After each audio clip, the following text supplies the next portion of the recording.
ಕಳಚಿತು ಸಾಹಿತ್ಯ ಲೋಕದ ಮತ್ತೊಂದು ಕೊಂಡಿ, ಬದುಕಿನ ಯಾನ ಮುಗಿಸಿದ ಎಸ್ಎಲ್ ಭೈರಪ್ಪ. ಇಂದು ರವೀಂದ್ರ ಕಲಾಕ್ಷೇತ್ರದಲ್ಲಿ ಅಂತಿಮ ದರ್ಶನ.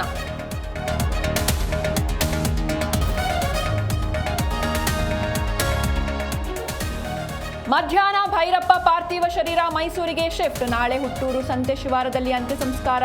ಬ್ರಾಹ್ಮಣ ಸಂಪ್ರದಾಯದಂತೆ ವಿಧಿವಿಧಾನ.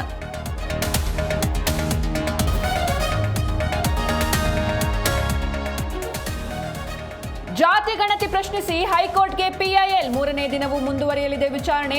ಇಂದಾದ್ರೂ ನಿರ್ಧಾರವಾಗುತ್ತಾ ಗಣತಿ ಭವಿಷ್ಯ.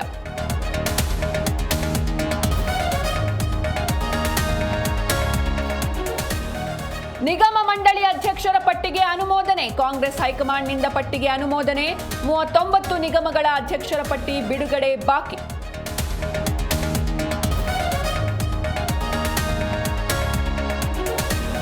ಸೂರ್ಯಕುಮಾರ್ ಸೇನೆಗೆ ಮತ್ತೊಂದು ವಿಜಯಮಾಲೆ. Asia cup final ticket confirm. Bangla ವಿರುದ್ಧ 41 ರನ್ಗಳಿಂದ ಭರ್ಜರಿ ಗೆಲುವು.